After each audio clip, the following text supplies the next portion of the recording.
Good evening students. ये question है आपके लिए। मॉलिक्यूलर फार्मूला दिया हुआ है आपको, ठीक है। और इस मॉलिक्यूलर फार्मूला दिया हुआ है, ये 3 मॉलिक्यूलर फार्मूले दिए हुए हैं। इनमें से बताना है आपको कौन सा स्मॉलेस्ट एस्टर है। ध्यान दीजिएगा, स्मॉलेस्ट। दूसरा सिर्फ एस्टर पता करने हैं। और तीसरा विच कंटेन एटलीस्ट मतलब एक ही होना चाहिए। क्या होना चाहिए? कार्बन कायरल होना चाहिए, ठीक है। तो एक कायरल कार्बन के साथ आपको क्या पता करना है? एस्टर पता करना है दिए गए मॉलिक्यूलर फार्मूले में। अब हम जाते हैं इसके सोल्यूशन पर, ठीक है। तो हम देखेंगे सबसे पहले किसी का भी मॉलिक्यूल के बारे में हमें निकालनी है इंफॉर्मेशन, तो सबसे पहले डबल बॉन्ड इक्विवेलेंट निकालेंगे। अगर उसका हमें स्ट्रक्चर डिजाइन करना है तो that is 2n+2 minus m-t, मतलब मोनोवैलेंट एटम जैसे हाइड्रोजन, क्लोरीन, ब्रोमीन, आयोडीन, और ये ट्राइवैलेंट एटम है, ठीक है, डिवाइडेड बाय 2। ये फॉर्मूला हमने सिंप्लीफाई करने के लिए इस तरह लिखा है। किताबों में और दूसरे तरीके से लिखा जाता है, लेकिन यहाँ पे बहुत सिंप्लीफाई तरीके से रहता है। अगर आप ये याद करते हैं, ये 2n+2 वहाँ से आता है कि सैचुरेटेड हाइड्रोकार्बन से माइनस उसमें मोनोवैलेंट एटम कितने हैं यही करते थे हम, लेकिन उस मोनोवैलेंट एटम को ब्रैकेट में करके माइनस ट्राइवैलेंट एटम करते हैं, डिवाइडेड बाय 2 आ जाता है। अब हमने यहाँ ब्रैकेट यूज किया है, वो प्लस हो जाएगा। हमेशा m-t यूज करेंगे, यहाँ याद रखेंगे प्लस माइनस माइनस इस तरह से याद रखेंगे, या फिर यहाँ पे प्लस कर रहे हैं तो यहाँ माइनस करेंगे, ये इस तरह से याद रखेंगे m-t को, ठीक है। तो हमने यहाँ पे dBe निकाला, dBe निकल के आया एक dBe होता है तो एक रिंग होती है और एक डबल बॉन्ड इक्विवेलेंट होता है।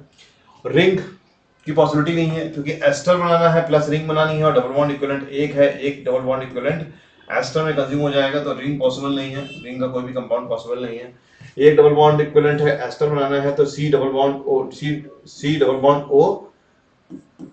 O ये ग्रुप बन जाएगा, ठीक है। और इसके बाद हम बात करेंगे कि ये ग्रुप जब बन जाएगा तो यहां पर आप देखिए इस ग्रुप में क्या होगा, एक C और 2 O कंज्यूम हो चुके हैं, बचा कितना? 3 C बचे हैं, ठीक है, 0 O बचे हैं, बाकी के हाइड्रोजन फिलअप के रूप में काम करेंगे। और आपको एस्टर बनाना है कम से कम, तो यहां पर कम से कम एक C तो होना ही चाहिए, तो ये CH3 हो गया। बचे कितने C? 2 C कंज्यूम हो चुके हैं, बचे 2 C, तो एक C ये रहा और एक C ये रहा, 2 C हो गए। लेकिन यहाँ पे कोई भी कायरल कार्बन नहीं है। क्यों नहीं है यहाँ पर? क्योंकि यहाँ पर ये 2 हाइड्रोजन लगे हुए हैं। टेट्राहाइड्रल कार्बन की 4 डिफरेंट वैलेंसीज होंगी तभी वो कार्बन कायरल बनेगा। ना राइट हैंड साइड पे कायरलिटी है, ना लेफ्ट हैंड साइड पे कायरलिटी है, ओवरऑल मॉलिक्यूल कायरल नहीं है। तो जीरो कायरल कार्बन होंगे तो ये आंसर नहीं है, तो ए कट गया। अब बी के बारे में पता करते हैं इंफॉर्मेशन। तो एक जैसे CH3 होता है, ठीक है, इन दोनों के बीच में अगर हमें एक सैचुरेटेड कंपाउंड बनाना होता है तो CH2 ऐड कर देते हैं, तो ये CH2 ऐड हो जाता है तो हाइड्रोकार्बन की चेन का होमोलोगस सीरीज बन जाती है। तो यहाँ पे CH2 ऐड हो गया है, देखिए CH2 ऐड हो गया है, तो जाहिर सी बात है जैसे ऊपर का dBe1 था वैसे ही फॉर्मूले से निकालेंगे तो भी dBe1 आएगा।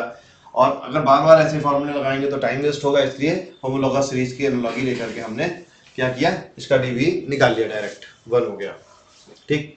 अब dBe जब 1 हो गया तो हमने 5 कार्बन सेट किए। 5 कार्बन में एक कार्बन ये हो गया, एक कार्बन ये हो गया, 2 कार्बन तो हमारे ये हो गए, 1 और 2। बचे कार्बन कितने? 3 कार्बन जब हमारे बचे हैं तो हम क्या करेंगे, 3 कार्बन सेट करने की कोशिश करेंगे। √1, ये √1 हो गया, ये √2 हो गया। √1 में बाय डिफॉल्ट हमारा सोचने का तरीका क्या होता है कि हम लेफ्ट हैंड साइड कार्बन के left hand side chirality develop करने की कोशिश करते हैं। तो √1 पे गए हम, ये हमारा हो चुका था डिसाइड, ऊपर से स्ट्रक्चर आया, H को हटा करके हमने एक कायरल कार्बन तैयार किया। एक कायरल कार्बन तैयार करने में एक CH तैयार किया, एक हाइड्रोजन से वैलेंसी हो गई, एक मिथाइल से वैलेंसी हो गई और एक इथाइल से वैलेंसी हो गई। टोटल नंबर ऑफ कार्बन देखें तो हमने इस COH ग्रुप के लेफ्ट हैंड पे C डबल बॉन्ड O से जुड़े हुए कार्बन से 1 2 3 4 कार्बन, ये जो 5 6 कार्बन का टोटल कम से कम बनेगा, इससे कम नहीं बनेगा।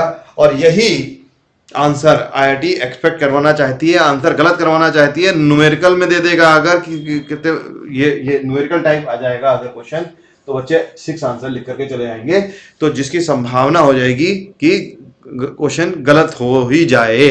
तो नंबर में न्यूमेरिकल टाइप आंसर में ये क्वेश्चन के आंसर गलत हो जाते हैं। अब हम यहाँ पे इतनी श्योरिटी से इसलिए कह रहे हैं क्योंकि रूट 2 हमने चेक नहीं करते हैं, हमारी हैबिट होती है कि हम दूसरे रूट को चेक नहीं करते हैं, जो कि लेस प्रोबेबल रूट दिखाई देता है। क्योंकि इस CH3 को हटा करके क्या कर सकते हैं हम, इस CH3 को हटा करके हमने क्या किया, इसको H पे ऐसे ही रहने दिया, हमने इस CH3 की जगह हाइड्रोजन को, एक हाइड्रोजन को लगाया, दो हाइड्रोजन हटा के एक पे मिथाइल ग्रुप लगाया और एक पे इथाइल ग्रुप लगाया। अब total number of carbon count किए तो क्या हुआ, एक कार्बन ये, 1 2 3 4, 4 कार्बन ये हो गए और एक कार्बन ये, 5 कार्बन हो गए, 2 ऑक्सीजन हो गए। ठीक है, टोटल नंबर ऑफ हाइड्रोजन 3 2 5 1 6, ठीक है, 3 2 5 1 6, 6 3 9 1 10 और C डबल बॉन्ड OD भी एक हो गया। तो ये, और कायरल कार्बन कौन सा हो गया, ये कायरल कार्बन हो गया। तो ये हमारा क्या है, ये हमारा आंसर है। ठीक है, लेकिन IIT जब क्वेश्चन फ्रेम कर रही है तो निश्चित रूप से क्या दे रही है कि आप इस तरह का क्वेश्चन में कम से कम जो नॉर्मल स्टूडेंट्स होंगे उनको क्या दिखाई देगा, न्यूमेरिकल टाइप में, इसका न्यूमेरिकल टाइप अगर लिख के आएंगे तो मिनिमम कितने कायरल कार्बन है, 6 दिखाई दे रहा है, लेकिन एक्चुअल आंसर क्या आ रहा है, 5। तो what is the actual answer, that is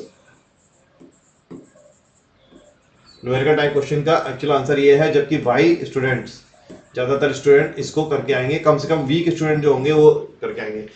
उसका कारण आपको बिल्कुल बिल्कुल साफ साफ बताया मैंने कि वो लेफ्ट हैंड का रूट तो सोच रहे हैं लेकिन राइट हैंड का रूट नहीं सोच रहे हैं। तो IIT यहाँ पे क्या चेक करना चाहता है कि आप कंप्लीट प्रोस्पेक्टिव किसी चीज का देख पाते हैं कि नहीं देख पाते, आपको जो कॉन्सेप्ट पढ़ाए गए हैं उनका कंप्लीट प्रोस्पेक्टिव को आप कंसीडर करते हैं कि नहीं करते हैं, या फिर हरी करके आप क्वेश्चन को गलत करते हैं। आपको आता है, ओ सॉरी यार गलती से गलती हो गई, ये नहीं करना है। IIT के क्वेश्चन को, एडवांस का हो, JEE मेंस का हो, क्वेश्चन को पेशेंसली कीजिए और जितने अल्टरनेटिव रूट्स बताए हैं उनको पूरी तरह से कंसीडर करके क्वेश्चंस को कीजिए, क्योंकि ये क्वेश्चन में कोई डिफिकल्ट नहीं है, ऐसा कोई कॉन्सेप्ट नहीं है जो आपको आता नहीं था। बस आपका यहाँ पे पेशेंस चेक हुआ, आपके दिमाग की ये क्षमता, कॉग्निटिव लोड ये चेक हुआ कि अल्टरनेटिव रूट आप कंसीडर करते हैं कि नहीं करते हैं, और कई सारी चीजें, मेनली ये चीजें चेक करी और आपको IIT ने सेलेक्ट किया। Thank you.